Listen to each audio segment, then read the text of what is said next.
So today mga kamaranes, totoong morning na talaga. So good morning. Maghahasik na naman tayo ng lagim sa syudad ng Iligan. So yeah, let's check it out. Check it out mga kamaranes.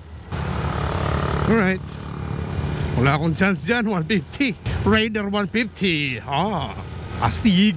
Astig yan sa Tagalog. Pero sa amin dito, sa Bisaya, bagsik ang tawag namin dyan. Bagsik. Uy, bagsik. Parang ganun ba? Mainit pre, mainit. Ayun, malapit. Yan kasi di makapaghintay eh. Yan ang sinasabi ko. Iba kasi dito sa Pilipinas eh. Bili muna ng motor bago kukuha ng lisensya. Tapos fixer pa.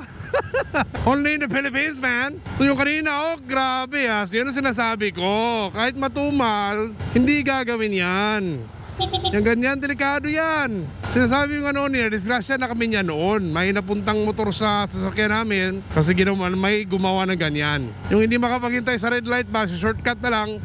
Yung pa-right tapos left agad. Ano to, pa-slow down. Alam ko nagpapa-slow down ka dahil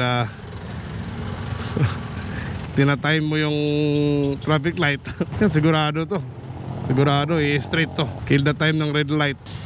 Isa rin to sa problema ng mga Pilipino, no? Only in the Philippines din eh. Jeepney stop yan eh. Ba't kayo dyan nakapark? Jeepney stop. So jeepney lang yung magsa-stop yan. Pag may sasakay, dyan sila papark. Pero ginagawa ng mga pumutok na. Pinutukan kayo. Jeepney stop yan eh. So dyan sila nakaparking. Paano lulugar yung mga jeep pag may sasakay? Yan ang isang problema natin mga kamaradens. Sabihin agad ng mga pribadong sasakyan na pwede dyan kasi jeepney stop. Hindi lang talaga natin pina-follow yung road rules eh. Yan ang problema. Road rules. Ito naman yung mga jeep mag-stop dito sa no loading and unloading. Totoo yung mga sinasabi ko. Mga observation ko yan araw-araw eh.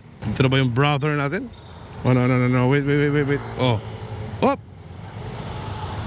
Yan, di mo nilugar na mabuti kuya. Nasa gitna ka pa ng daan. Caltex. Dito kami nakatambay, no? Mga motor dito, marami dito, mga motor. Tambayan to ng mga clubs. Dito, tambayan ng mga riders. No? So ito yung sticker niya.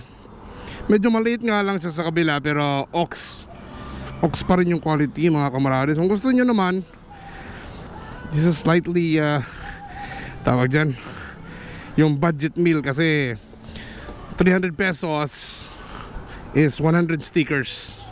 Okay? So contact nyo lang si Pogs dyan. Siya yung gumagawa halos ng mga sticker dito sa mga clubs. Yung mga motovlogger katulad ni JC Motovlog, yung idol ko si JC. Yeah, shoutouts brother. And yeah, meetups na siya. Wala siyang shop sa ngayon. So kontakin nyo yan, may link dyan sa description. Itatag ko siya para naman na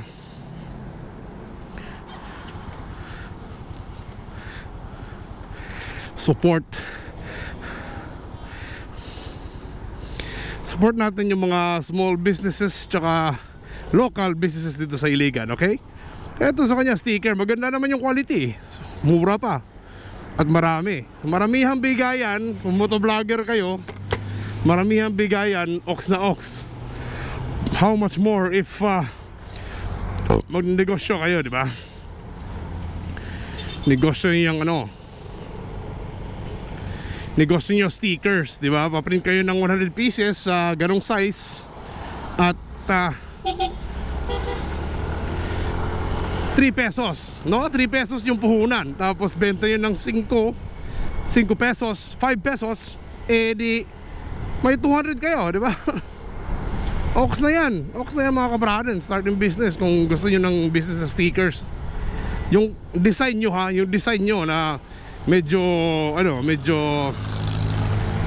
comedy o dapat worth it ibenta, no? Na mga designs nyo. Pero yung sa mga motovlogger na mga sticker, yung mga motovlogger, bigay nyo na yan. Pambigay lang talaga yung nagbibigay tayo mga motovlogger. Ayan naman, yan malapit. Dapat di kayo dyan lumiko.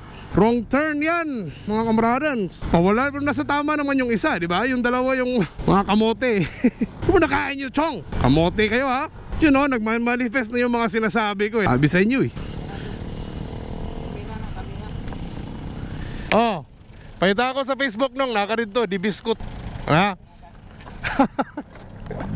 Say hi, say hi. Alright mga kamradons, may nabigyan na naman tayo ng sticker. O yan. Tingin muna chong bago datawid. Wow, wow, wow, wow, wow, wow, wow, wow, wow, wow, wow. Sorry. Kamote. Kaya slow down pag may pag may pedestrian. Delikado yung pedestrian eh. Especially pag may malaking truck, no?